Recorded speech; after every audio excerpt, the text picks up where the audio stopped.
कि ये कोई छुपी हुई बात नहीं है ना। ये तो इंडिया की नेशनल सिक्योरिटी एडवाइजर दोवल साहब ने, अजीत दोवल साहब ने, उनके तो क्लिप्स हैं, मेरा ख्याल है आपके पास भी होगा, खाना चाहेंगे कि वो तो खुद कहते हैं कि हमने अब अगर ये कश्मीर में ये कर रहे हैं तो हम अब बलूचिस्तान को अलहदा कराएंगे, और ये बड़ा पुराना मंसूबा है। पाकिस्तान के DGISPR की खबर जाकर सुनिए कि हमने इंडिया के कुत्तों को जो है मार दिया है, और उसने डायरेक्टली इंडिया का और अफगानिस्तान का नाम लिया है। अब आप गलती मानते ही, आप ये गलती तो ले ही नहीं सकते कि पूरी ट्रेन कैसे हाईजैक होगी। आप बलूचिस्तान को नहीं संभाल पा रहे हो, ये तो आपके पास है, आपका शासन है, आप इसको भी नहीं संभाल पाए हो, और आपको कश्मीर की बातें करके ये आपको गुमराह कर रहे हैं। कितने अच्छे हैं वो दहशतगर्द यार, इन्होंने औरतें और बच्चों को उतार के छोड़ दिया। तो इनसे हमारा कोई लेना देना नहीं है, चाहे वो पंजाबी है, चाहे वो बलोच है, जो भी है जाएं। सुभान अल्लाह यार, क्या प्यारे दहशतगर्द हैं। एक आप फिर वो टूटी खोल दे कश्मीर वाली, टू टेल इंडिया अच्छा ये बात है, ये हम टूटी खोल रहे हैं, फिर जहादी जाएंगे लड़ने के लिए वहाँ, ठीक। Then you will attack, launch counter attacks, जो आपने नहीं की, आपने रोकी हुई है सारी, वो आपने डिसबैंड कर दिए हैं यहाँ जिहादी ग्रुप्स को। और ये कहते हैं जी हमारी आइडेंटिटी का मसला है, बलोचों की आइडेंटिटी को खत्म किया जा रहा है। भाई बलोचों की आइडेंटिटी को कैसे खत्म किया जा रहा है?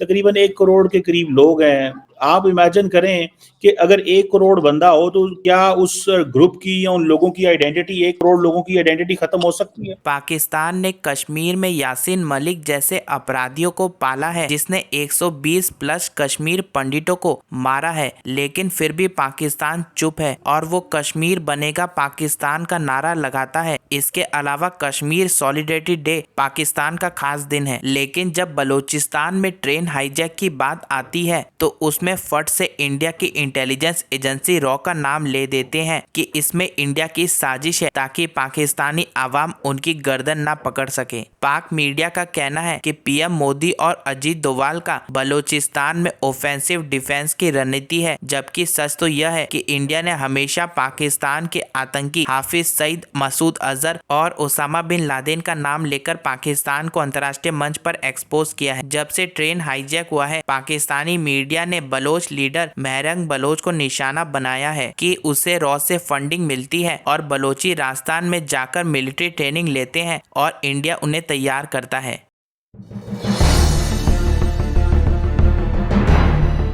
64 अटैक्स हुए हैं ट्रेन के ऊपर बलूचिस्तान के अंदर। कितने? 64। इसमें से 60 से ज्यादा लोग मारे गए हैं, और ये सारी बलोच लिबरेशन मूवमेंट के जो इंसर्जेंट्स हैं उन्होंने किए हैं। तो ये सरप्राइज तो नहीं था, ये तो हो रहा था जी। It didn't come as a surprise. The shock is के इतने बड़े पैमाने पे, क्या वही जो पहले चल रहा था ठा ठा ठा ठा ठा ठा उस किस्म की चीज़, मगर ये कि इतनी बड़े पैमाने के ऊपर आके उन्होंने अटैक किया है, इसकी ये शॉक पहुंचा थोड़ा सा। अच्छा, मगर शॉक पहुंचना नहीं चाहिए था। इससे पहले भी बहुत बड़े पैमाने पे अटैक्स हुए हैं, मच जेल के ऊपर हुए हैं, और भी बड़े हुए, मैं आई कैन नेम देम, जहाँ 30-30, 25-25 इंसर्जेंट्स ने आके हमले किए हैं एंड सो ऑन। तो ये बट क्योंकि ये इतने उसके अंदर फौजी जवान थे जो अपनी फैमिलीज के साथ घर जा रहे थे, तो it became a big issue. और ट्रेन की हाईजैकिंग एक किस्म की, अटैक्स तो हमने देखे थे रेलवे स्टेशन के ऊपर, ट्रैक्स के ऊपर उड़ा देते थे, मगर एक ट्रेन को हाईजैक कर लेना, ये पहली दफा ऐसे हुआ, और हॉस्टेज बना लेना, और फिर लोकेशन का इंतखाब देखें, इजी नहीं था operation. So that is why इसमें ये लगता ऐसे था कि इट्स हाईली प्लान्ड। और ये प्लानिंग जो है, weapons planning, intelligence, travel, communication, all this, ये एक इस किस्म के गुरिल्ला मूवमेंट के पास ये फैसिलिटीज़ नहीं है। आप जब उनके लोगों को देखते हैं तो जिस किस्म के ड्रेसेस पहने हुए हैं, बूट्स पहने हुए हैं और हथियार लिए हुए हैं, दीज आर सप्लाइड। तो ऑब्वियसली फॉरेन इंटरवेंशन तो है, उसके बगैर इस किस्म की चीज़ हो नहीं सकती थी जी।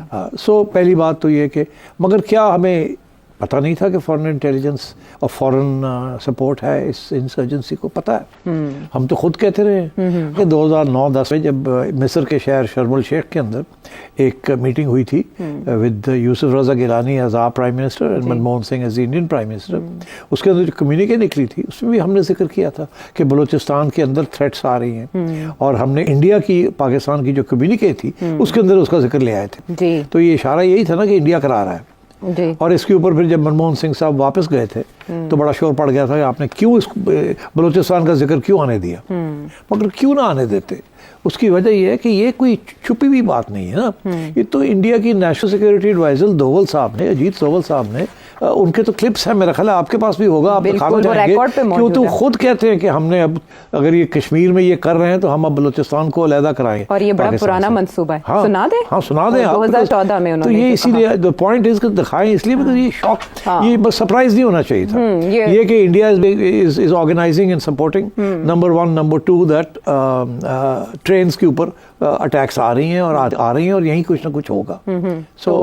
तो आप दिखाना चाहें दोवल साहब, दिखा दें आप। National security adviser of India Ajit Doval 2014 में क्या कहते हुए पाए गए बलूचिस्तान के बारे में? एतराफ, डिफेंसिव, ऑफेंसिव डिफेंस, ठीक। तो बलूचिस्तान का जिक्र तो आ गया, उनकी पॉलिसी है टू डिस्टेबलाइज यू, और उनसे जब आप बात करते हैं तो वो कहते हैं दिस इज पे बैक टाइम। आपने 90 की दिहाई में और पहले नई सदी की दिहाई में, पहली दिहाई में आपने जो कश्मीर के अंदर जो असिस्टेंस दी है कश्मीरी फ्रीडम फाइटर्स को फॉर बाय पाकिस्तान, तो उसका ये पे बैक टाइम है। तो ये आज जो ये किया है, अब इसको आप कंपेयर कर सकते हैं कि जिस किस्म का रिएक्शन यहाँ आया है, क्योंकि मुंबई के बाद हिंदुस्तान के अंदर rules of the game change हो गए थे, और आज हम सुन रहे हैं कि हम भी अब रूल्स ऑफ द गेम को चेंज करने जा रहे हैं। DGISPR ने कहा कि इसके बाद rules of the game change हो गए। पाकिस्तान के DGISPR की खबर जाकर सुनिए कि हमने इंडिया के कुत्तों को जो है मार दिया है, और उसने डायरेक्टली इंडिया का और अफगानिस्तान का नाम लिया है। ऐसे ही वाकया होता है तो चंद मिनटों में ही भारतीय मीडिया में न सिर्फ इस वाकये की गुमराहकुन रिपोर्टिंग शुरू हो जाती है, बल्कि आपने शायद ये देखा भी हो कि पुरानी फुटेजेस, पुरानी तस्वीर, इनफैक्ट आर्टिफिशियल इंटेलिजेंस से बनी हुई वीडियोस और तस्वीर भी वहां पे नशर करना शुरू कर दी जाती हैं। सही। और दिस एक्चुअली शोज कि ये जो दहशतगर्द हैं, इनका और इनके आकाओं का जो गठजोड़ है वो पूरी दुनिया के सामने वाज़ेह हो जाता है। ये दहशतगर्द दौरान ऑपरेशन अफगानिस्तान में अपने सहूलतकारों और मास्टरमाइंड से सैटेलाइट फोन के जरिए राब्ते में थे। तो दोस्तों, पाकिस्तान की मीडिया पर एक न्यूज जो है वो चल रही है कि हमने अफगानिस्तान और इंडिया के उन एजेंटों को सबको मार दिया है जो ट्रेन है वो हाईजैक करने आए थे, और हमने उन सब लोगों को छुड़वा लिया जो वहां पर उन्होंने पकड़ के रखे थे 100 बंदे। तो उसके अंदर से कितने अच्छे हैं वो दहशतगर्द यार, इन्होंने औरतें और बच्चों को उतार के छोड़ दिया।